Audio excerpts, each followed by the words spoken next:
દ્વારકા નગરી કેવી રીતે બની?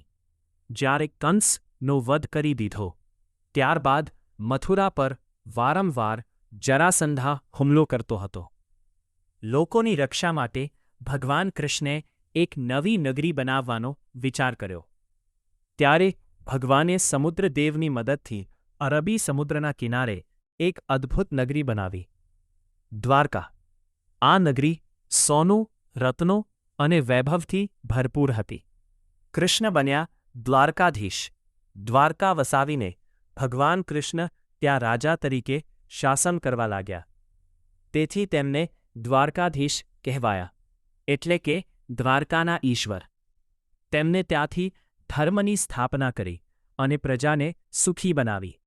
મહાભારત સાથેનો સંબંધ પછી મહાભારતા યુદ્ધ આવ્યો. ભગવાન કૃષ્ણે અર્જુનના સારથી બનીને ધર્મનું માર્ગદર્શન આપ્યો. યુદ્ધ દરમિયાન તેમને ગીતાનું જ્ઞાન આપ્યું, જેને આપણે ભગવદ્ ગીતા તરીકે જાણીએ છીએ.